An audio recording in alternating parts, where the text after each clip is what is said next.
Hello, Michelle. It's so nice to have you on the show today. How are you doing? I'm doing well, Elijah. Thank you so much for having me. Beautiful. And thank you so very much for being here. You see, I truly appreciate you. And you see, Michelle, oftentimes I love to thank my guest for two things. And I do this so often to the point where it has become my anthem. So, firstly, I want to say thank you so very much, Michelle, for investing in yourself. You see, you are on this platform right now because you did invested in yourself. And oftentimes, Michelle, I love to make reference to the amazing mango tree. Say some couple of months back, I was on a particular road, and just by the roadside, there was this very tall, unattractive mango tree. And I use the word unattractive because the mango tree's got no mangoes on it, and the leaves are all dry. So I just walked past it and I went my way. But you see, Michelle, just recently I was on that same road. And this time around, a lot's changed about the mango tree. The mango tree caught my attention pretty good from a distance. And immediately I got the urge to move so close to it, of which I did. And it wowed me. Because now the mango tree's got a lot of mangoes on it, beautiful green leaves and healthy branches. And not just mangoes now, Richie, I'm talking about ripe mangoes. It was such a lovely experience that day. I was so excited. Here's my point. You see, the fact that you dedicated your time, energy, and resources to becoming the amazing Michelle that you are today, that alone has made it impossible for me to skip you. And that's why you got the request from me to be on the show because I was attracted to the fruit of all that you're doing. You see, your philosophies, your insight, the impact your work is having, this stuff's so amazing. And just before I sent you that request, Michelle, I said to myself, I've got to benefit from these beautiful things Michelle is doing, and not only me now, but even with the audience. And here we are today with the amazing Michelle. So thank you so very much for doing that yourself. And secondly, thank you for saying yes to the invite. Because if you had said nope, there was nothing Elisha could do about it. Thank you so much. Oh, thank you. And for sharing that beautiful story of transformation in nature. Yeah, thank you too. So let's get started. You see, I'm quite excited to have you on the show today, Michelle, for two reasons. Firstly, my interest in knowledge seeking. I believe in order for one to transition from a terrible situation to that of a beautiful one, I believe it takes the application of knowledge, quality information. And you see, Michelle, ever since I realized that light in the Hebrew language means knowledge and darkness ignorance, I've been so keen to knowledge seeking. Why? Because I do not want to remain in the dark. So that's going to make our conversation today very important to me and even to the listeners. And the second reason why I'm excited to have the amazing Michelle on the show is for the sake of the audience. You see, we live in an age where information is as abundant as grains of sand. We've got lots of information flying out there.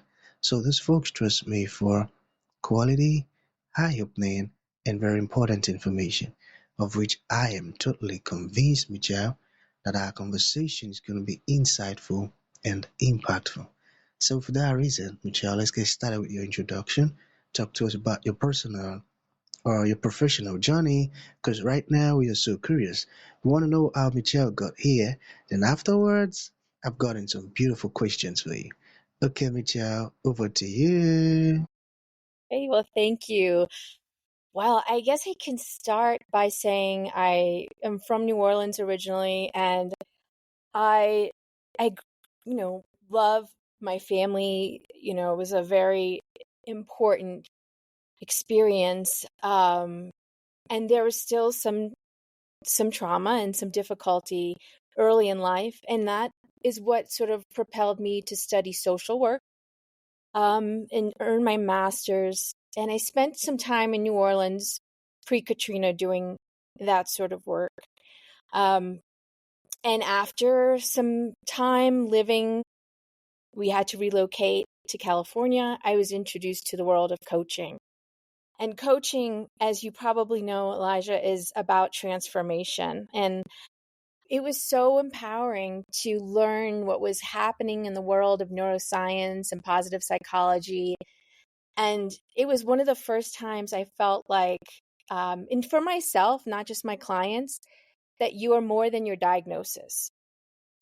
That um, having ADHD or CPTSD or whatever diagnostic label can be placed on you, it doesn't define who you are, because we all have the ability to grow and change. And that's what really propelled me for years to do coaching work.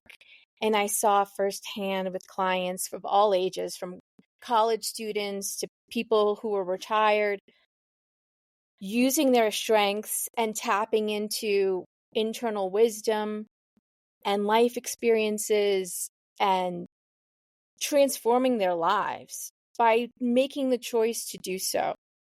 So I would say that's been my sort of foundational guiding work for many, many years.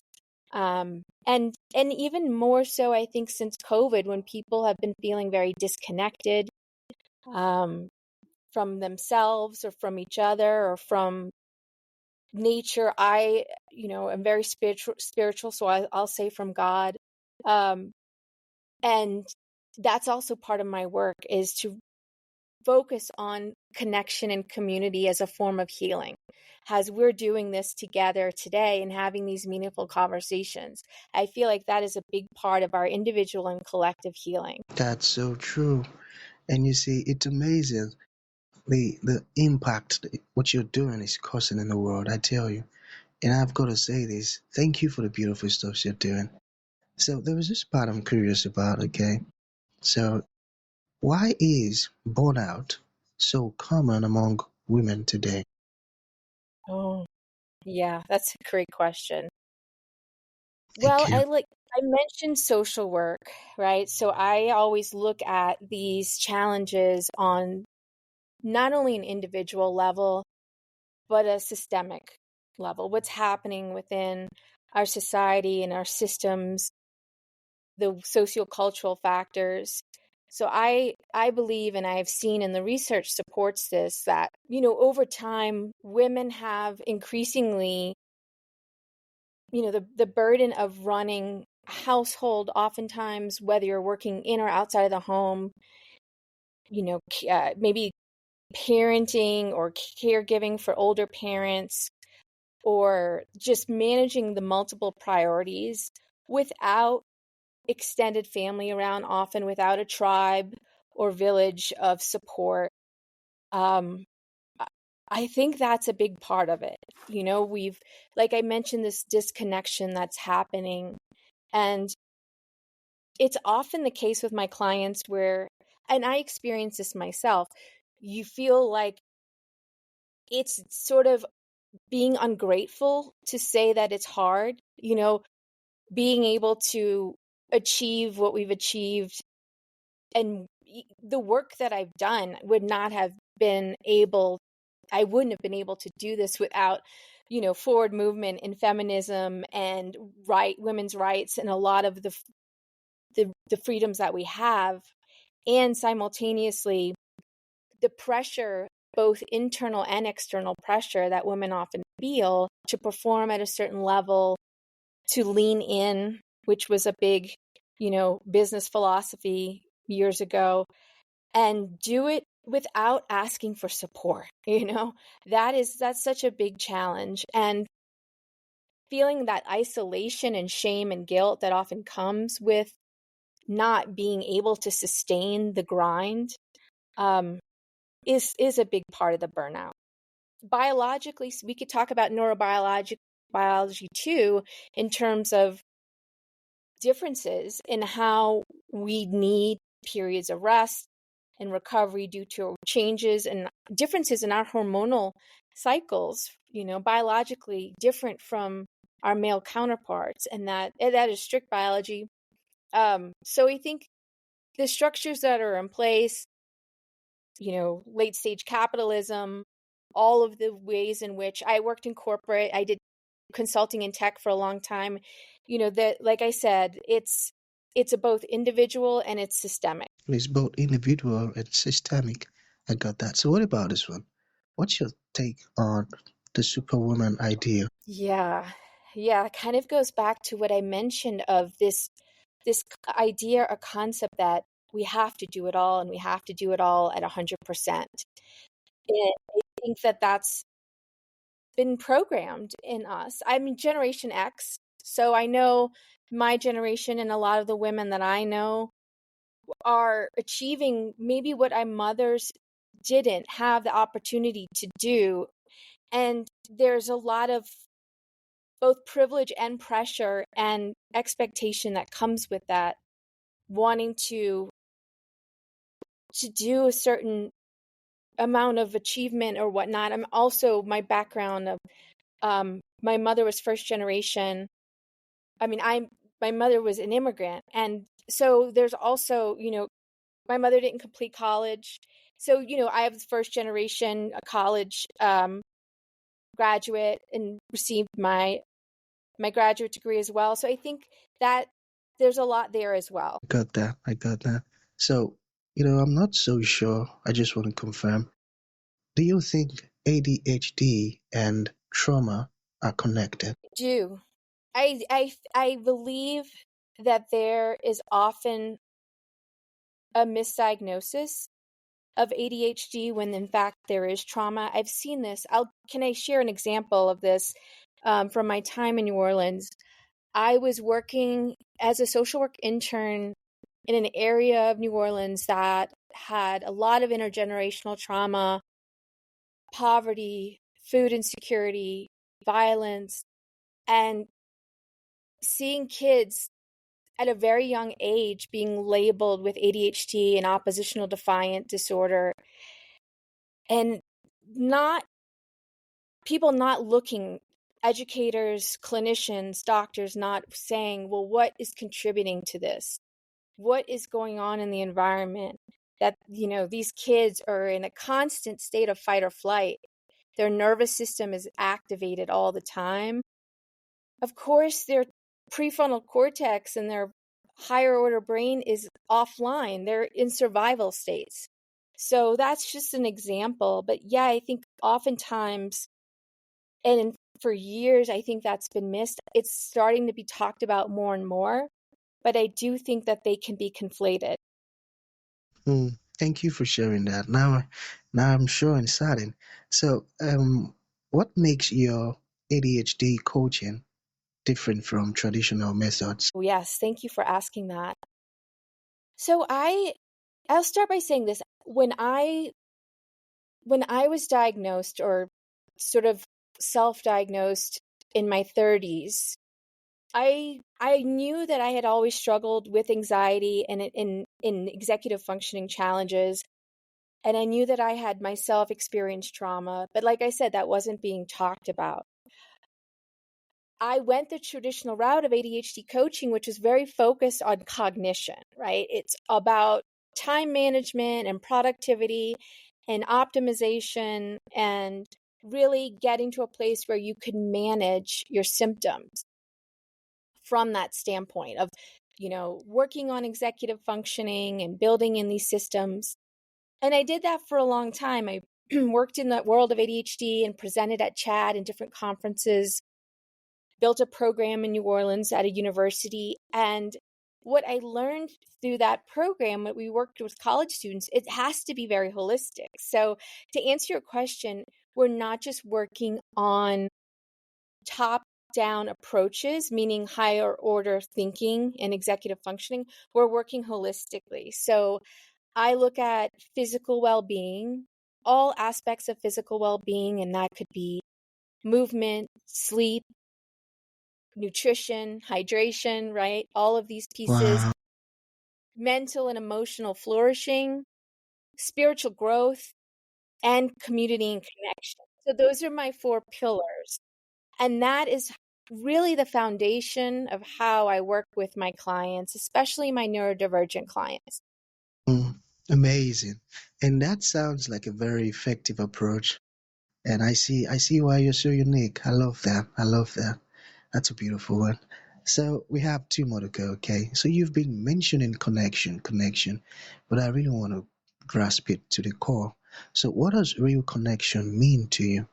Oh, yes. Well, I'll start by saying like we're all wired as mammals neurobiologically to be in connection. It's just part of our evolutionary design. It's part of our design, period, right? So I believe it's essential for us to not only like live but to flourish. And this in what we're doing for me is part of how I define connection. Really getting to have meaningful conversations and being able to take what gifts we might have and share those out with our friends, our family, you know, whether that's professionally or personally. Yeah, it's just foundational to how we are as humans. You got it. So we have one more to go, okay? So let's talk about your mind, body, spirit method. How does it help people heal? Yeah, so I'm glad you asked about that. So what I sort of have transitioned in the last maybe 6 or 7 years to incorporating more sensory motor and somatic work. And the reason being is nervous system regulation work is such a huge part of how we heal. I didn't know this when I was a new clinician. And for many years, like I said, I worked very much in the cognitive realm with people. There's an interesting fact that our brain and our body, the way that the communication works, is that it's 80% body to brain and 20% brain to body. And you may have heard this term or this phrase that you emotionally, you need to name it to tame it, but you also Mm-hmm. need to feel it to heal it. And so when we have chronic stress or we are impacted by trauma, it resides in our body, it resides in our nervous system. And so, in order to really make transformation and to work through what we need to heal, we have to get into our stored emotions in our body, into our nervous system, and be able to process that out. And once we are able to be more regulated, and by regulated, I don't mean calm, because there's a lot of information around on the internet that nervous system regulation means calm. It means flexibility. It means you have the capacity to hold the charge of life. You can hold the charge of the life that you have and what you want to expand into. And when you are a conductor for that energy to flow, and you are able to allow yourself to feel that and move through, only then can you start to work from a place of, okay, now I can change and rewrite the script because now I'm in a safe place in my body. I have created safety in my nervous system, and I can have perspective, and I can start to think about things from a place of safety. Wow. I've got a clap for you, Michelle. That was a beautiful one. I never knew that. You see? Wow. Thank you so very much for sharing that. This is very, very insightful. Thank you. So to bring this to an Thank you. end, Michelle, what would you like to leave the audience with, like a final thought? And to those folks who would like to reach out to you, learn more about the beautiful stuff you're doing, or open your services or programs, how can that be possible? Thank you so much. I would say check out my website, which is souljourncoach.com. I have several complimentary or free resources for the audience to check out. I have the opportunity to book a call if folks are interested in learning more. And my group program is now enrolling clients, which is called Portal, the Overwhelm to Ease Method. And it's based on the pillars I talked about today. Awesome, awesome. That's a beautiful one. And thank you for that. So that's going to be the end of the show, Michelle. Thank you for coming and thank you for sharing this beautiful stuff with us. It means a whole lot. Thank you. Thank you so much for having me and for creating this beautiful experience for your audience.